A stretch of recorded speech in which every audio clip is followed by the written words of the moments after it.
Hello, and it's 12 o'clock. Welcome to Living Well. Today, I'm Angela, and each week we go live at 12 o'clock for just about 30 minutes or so. And I've been experimenting with different guests and folks that I've had on. I've had a conversation recently with a gentleman I'm working with that's in completely into well-being and living a healthy lifestyle and being able to move well in your body. And he's an entrepreneur, really cool guy. I think you'll like him a lot, and I'm hoping to have him on next week. So if you can mark that in your calendar, we're right here streaming live every Wednesday at 12 o'clock. You can check out past episodes at my website, angelamoonin.com. And this is being streamed live here across multiple platforms. So on Facebook, on LinkedIn, on YouTube, and on Facebook, both my personal page as well as the Living Well Today page. I invite you to check out the Living Well Today page if you haven't had the opportunity. There are some great words of the week, and that's what our subject matter is today. I'm going to talk a little bit about why I do that word of the week and the type of feedback I get from so many people on those videos.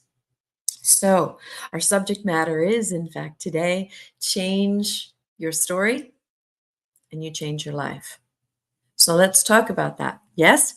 So, you over the years have heard me in my work. I do storytelling. And I have corporate storyteller as a title on in some of my past work and LinkedIn profile, etc. And people say corporate storyteller when I'm in an elevator with someone. What is a corporate storyteller?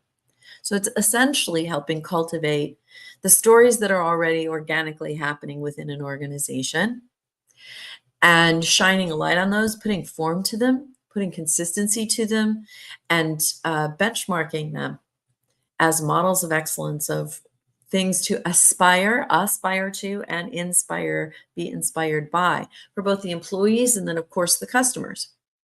So the stories happening within an organization, what's happening on the inside of the walls is more important to invest energy in than on the outside. It's the same as that us as individuals. It is never about what's happening outside of us. It's always only about what's happening inside of us because that's all that we can control. So if you design that and you work with that intentionally and consciously, guess what? The stories that then radiate outward for your customers and others to experience are a natural reflection of that. The experience embodies what the experience is inside the organization. The same is true in our lives. So that's what I mean when I say storyteller. And because we are all hardwired, literally in our DNA, back to the age of cavemen around the campfire, we are, and hieroglyphics, you look at stories on the cave walls in ancient Egypt, etc. There is a natural, you could study Joseph Campbell's, The Hero's Journey, and how we resonate with the hero and the villain in any story, and different archetypes within that story that we resonate. There's always a hero, there's the protagonist, there's always the villain, the antagonist. And then there are what we call impact characters. And we have those in our lives and in our workplaces too. So it's like the old saying from William Shakespeare, all the world's a stage, and we but the mere players upon it. So we're all playing characters, we're all playing archetypes. So one of the things that I do that's so helpful, and when I do an envisioning, a futuring session for a client, is that we'll talk about the archetype they'd like to aspire to or how they see themselves now. And while we have more than one archetype typically as part of our life and our business, there's tends to be a dominant one. So, for example, if you thought of the brand For those of you who love motorcycles and life on the road, if you thought about the brand Harley Davidson, the archetype of someone who gravitates toward that is, what do you think? Rebel. That's the archetype, rebel. So that's how the brand sees itself. And everything it does, from its colors, all its design, its storytelling, all stems from that essence of rebel. Now, a wonderful, healthcare organization, well, their archetype more than likely is caregiver, caregiver. And then we look at that from an individual standpoint. You as an individual have an archetype also. And we're all wired for these same sets of archetypes, and we relate to them. Even our actors and actresses in Hollywood, they have archetypes. Jennifer Aniston is the all-American girl. Angelina Jolie, on the other hand, is temptress, seductress, mistress. They all kind of fall into one. Um, so, and they understand on the stage of Americana what, same thing with Taylor Swift, All American Girl. They understand the archetype that they fill and what people resonate with as a result of that archetype. So it would be a very interesting, really, I think, deepening, profound experience for you if you really dive into your own archetype. It also helps you reflect on areas that you might want to aspire to or to become. So if you take a look at, you just simply look up online, archetypes, and take a look at the descriptions for each of those. And that's where we begin. And the other part of this is change your story, change your life. The other part of this is why I do word of the week, is because our thoughts then manifest as words. Our words and our thoughts create things in our lives. And by things, I mean literally physical objects, as well as our experience of people that walk into our lives, how we view the work that we do, whether we come up against obstacles or whether we have a smooth day, whether we are continually trying to live paycheck to paycheck, or whether we move into more of a thriving mode instead of a surviving mode. So all of those experiences, how we experience our life, is rooted in the story that we tell ourselves and that we tell others. So just like the business that decides they're going to make a customer promise, they're going to shine a light on the positive bright spots, the great stories that truly and naturally, organically are already happening inside their walls. The same is true for you as an individual, as a leader, etc. So in fact, when we talk about stories with customers, with businesses, we talk about people don't do business with businesses or corporations, they do business with people. So while you may be using AI and technology, etc., in fact, I just shared this article recently. MIT came out with a study and a new workshop based on that study this past week about, you may be thinking, even though AI is consuming so much of the headlines these days, that there is a greater and greater need ever more for human creativity and connection and human compassion and empathy in light of all of this change. So when you look at the story that you tell, and that you tell it with passion and conviction, always with open-mindedness, of course, but it's vitally important to understand that your words have power, that your words matter and that they shape how you see and perceive and experience the world around you. So when you put your head down on your pillow at night, what is it that you're telling yourself about the day to come tomorrow? Or what is it that you're telling yourself of where you sit in the world today? How the quality, how is my day as I reflect back? Am I reflecting back in appreciation and looking for the gifts and sorting through that lens? Or am I looking more like I'm telling the victim story of why does this keep happening to me? Why is the world doing this to me? Why is my boss doing this to me? No one's doing anything to you. It's a function of how you're perceiving that and how you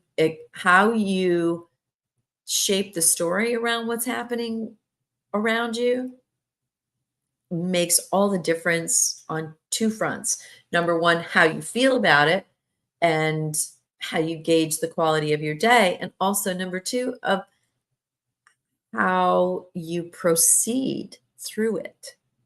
So we touched on this a little bit last week. When you are shaping your own story for a finer and finer experience, more prosperity, more abundance in your life, more ease, certainly more joy, all of those things, that more satisfaction, savory satisfaction. As you're doing that, um, it reinforces the very thing that you say is happening. So if you are attached to the story of, I don't ever have enough, I don't ever have enough love, I don't ever have enough money, I don't ever, it's, it's becomes very, your words are sticky. Think of them as almost as Velcro. So as you express those words, like attracts like, and it will reinforce that almost like a hamster wheel, that your brain is on this same pattern, same path, same pattern, same path.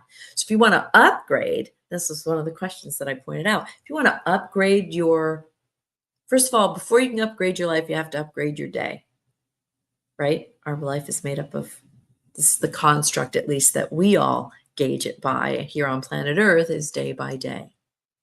Now, take that down to a further microcosm. If you want to upgrade the quality of your day and the experience that you have today for living well, better and better and better, then it's in the moment. It's the moments that matter. It's the moments that count. And right here now in the present moment is really truly all you can control, moment by moment. You can have a North Star. You can say, I'm headed this direction. This is my desire. At the very same moment, it's this paradox. At the very same moment, you have to be present and say, I appreciate exactly where I am and I love where I am. Or I understand where I am, that I am perceiving right now that things are a little more challenging for me, but I trust that it's opening up. I trust that my way is unfolding exactly as it can to serve me. Because imagine if, here's another part of the story for upgrading the quality of your life. We will always have desire that feels unfilled, not fulfilled, but a desire that is not complete yet. When your desires end, you check out, you say, bye bye, Earth, I'm going home. And you cross over when your desires are done, when you feel you've achieved all you can achieve or that you can contribute nothing more.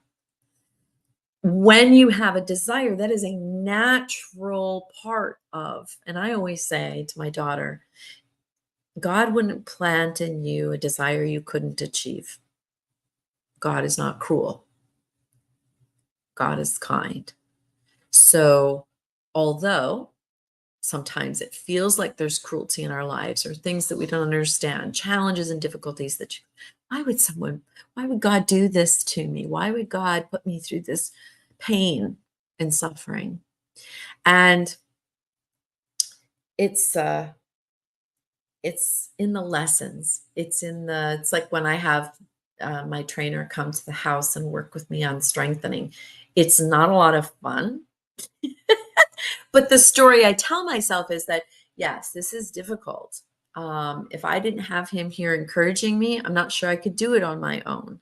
I need that encouragement and that oversight to help me aspire and stay inspired and work through something that's painful, that's difficult for me, that's unfamiliar for me. And in fact, he combines lots of different exercises so that I'm lifting a weight, a light weight, while I'm doing something with the rest of my body for stability purposes, right? Because as you start as a woman in my 50s, stability becomes more and more of a thing that we want to pay attention to and to strengthen, so that as we get into our 60s and 70s and 80s and 90s, that as best we can, the stability and flexibility factors are still there. So that integration of stability with strength, they're not necessarily what immediately you would perceive as a fun thing, because it's new, it's change, it's challenging, it takes extra energy. And yet, the story I tell myself is, look at what I'm doing to strengthen myself. I may not fully understand what I am going through right now, and I may not be able to fully appreciate the long tail of all of this, but I am where I am, and it must be here to serve me. So there are two stories anyone can tell. The universe, God, the collective conscious has my back and is always watching out for me and is giving me only what I truly can handle and manage my way through and breathe my way through. Or conversely, the universe, the God, collective consciousness is my enemy and is out to get me, is cruel, is harsh. Life is tough. There's that side of the coin or the other side of the coin. And I choose to. It doesn't mean that I don't ever slip over to the other side of the coin, but I consciously choose to tell myself the story of, if I want to experience a happier life, I have to be in appreciation for right where I am and look for what is in front of me that is positive and serving me. And the story that I tell myself. So here's what I would like you to do. I would like you to become more conscious and more aware, meaning more aware, more awake to the words that you're using each and every day, each and every moment, each and every day, or throughout the week. And rather than, okay, so someone you feel cheated you out of something, rather than that, here's an example. Is it more empowering to say, what is the lesson here that I am being shown about valuing myself at a higher level? It's good stuff. I promise you, it is good stuff. Because as you flip that coin, as you move to the other side, it's not just about the words. It's about what you're feeling in your body as a result. Your blood pressure goes down. You're more wide awake and more appreciative of doors opening, opportunities coming your way. You're more awake in general about the good that can happen to you. It's as though you say, I am the captain of my own destiny. I am the captain. I am the master of my own story. I am the master writer of my own story. Now, I cannot convince you to have that as your story, to have that as a core belief, your core essence. What I can promise you is that if you can shift into that place of becoming the master writer of your own story and realizing that you are at the helm, that you get to decide, that you get to choose, that every moment is a choice. Every moment is a choice. As you do that, you will become more and more powerful in your own right, in your own voice, in your own sense of certainty about who you are and why you're here. And as you do that, you change your life. Changing your story changes your life. Most people believe that when my life changes, my story will become better. Like when I have more money, when this person gives me this, when I live here, when I move there, when I have this, I will be happier. Or when I go to college, I will be smarter and more valuable. When I do that, what I'm encouraging you to do, and when I say shift your story, change your story, not only to more positive and reframing in a more resourceful way, but think about flipping the equation. Think about if you believe that when I have more money, I'll be happier. Everyone, that feels like a natural belief, right? More money in my bank account equates to greater happiness, makes me happier.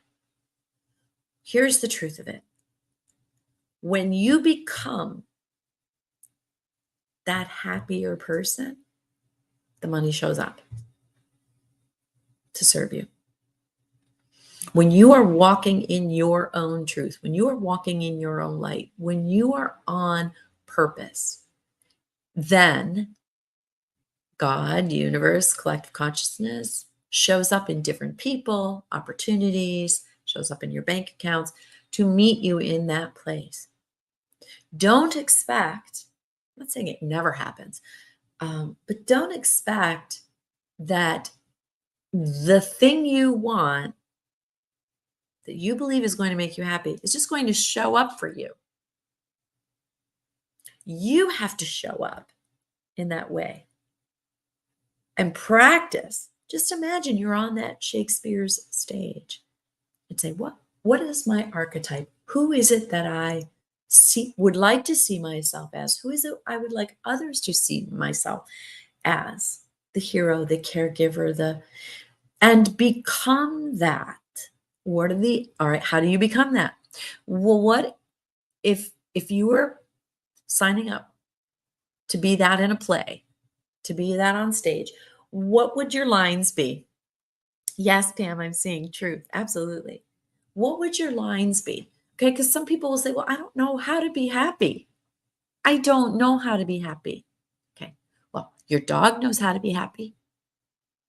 Does your dog know how to be happy? Oh, yeah, dogs know how to be happy. You could lock them. There's a joke on Facebook, I think, like you could lock them in the trunk of your car for 2 hours. They're going to be thirsty when you open that trunk up. They're not going to go off on you. They're going to lick you and be happy, I'm so happy. They just intrinsically know how to be happy. Okay. Okay. So you don't know how to be happy, right?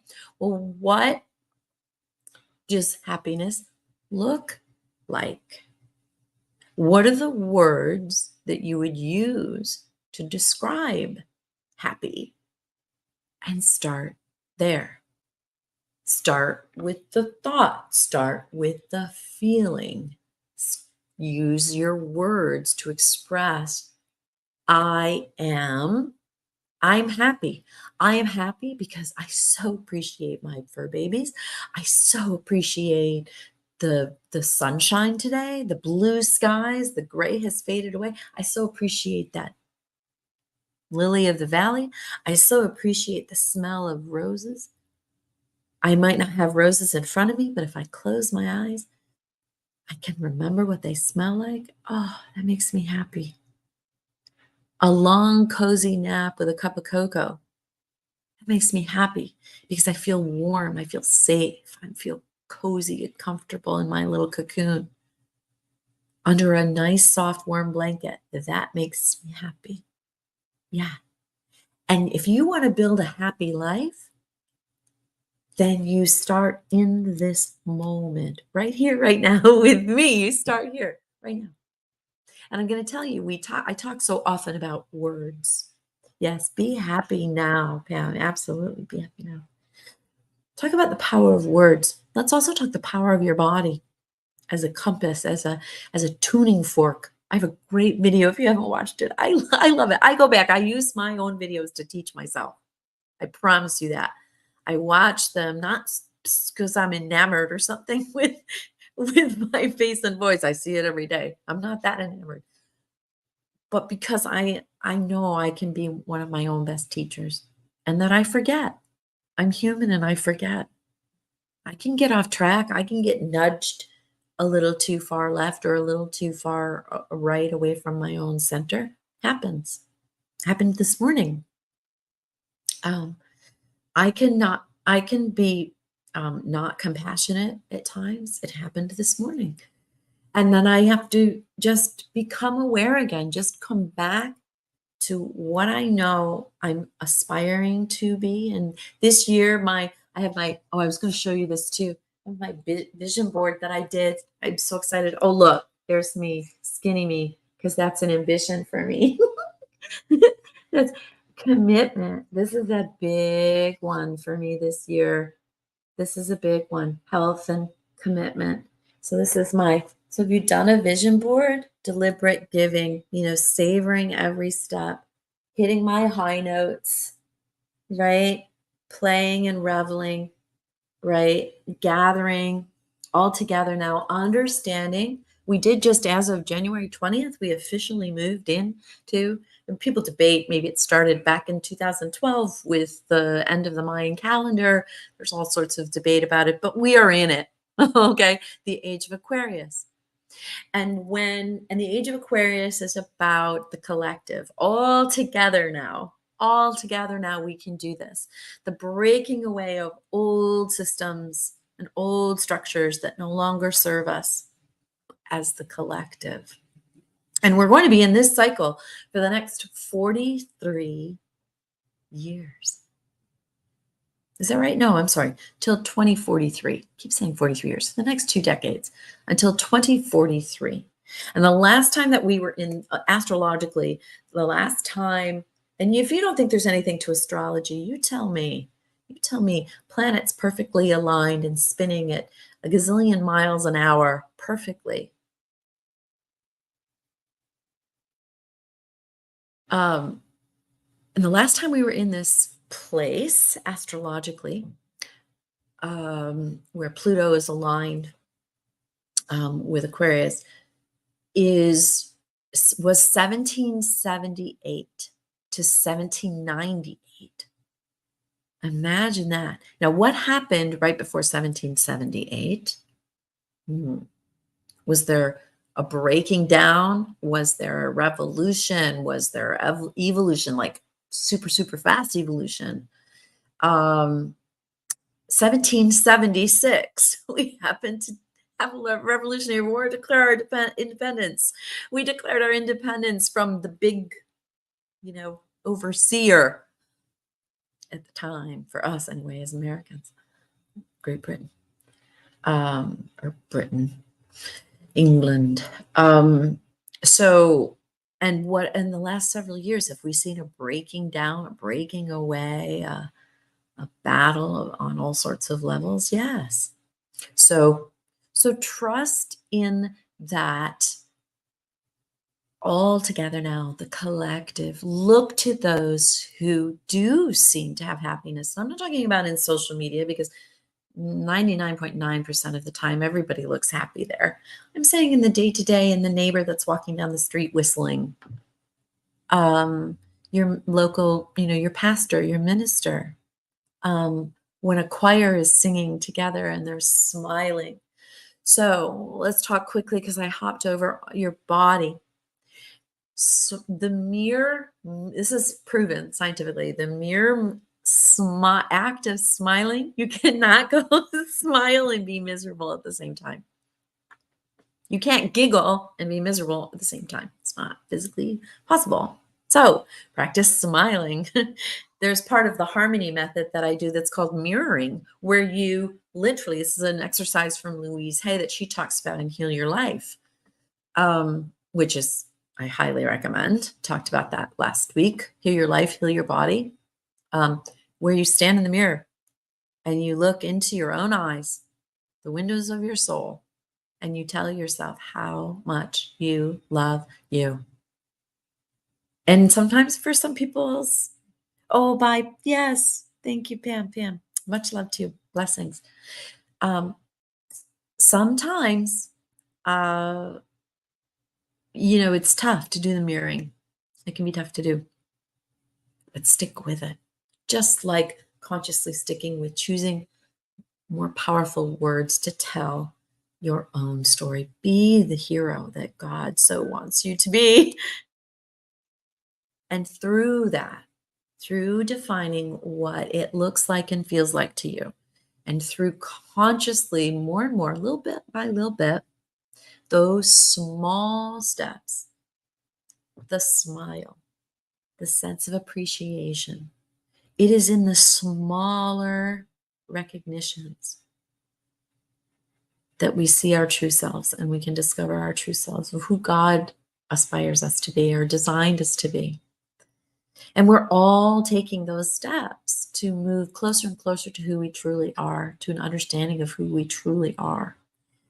And that is essence, that is the light of God and the lightness of being. So I encourage you to watch those words of the week, use them, practice them. They're fun. Um, take a look at, just do a search, Angela Moon and mirroring, and I'm sure that something will come up. Take a look at that mirroring exercise or mirroring video and check out your own archetype. Who is it that you most resonate with now? And is that a benchmark of who you want to just nurture more and cultivate more of? Or do you want to move towards something else? It's a fun exercise. Archetype. Joseph Campbell, The Hero's Journey, because we're all on it.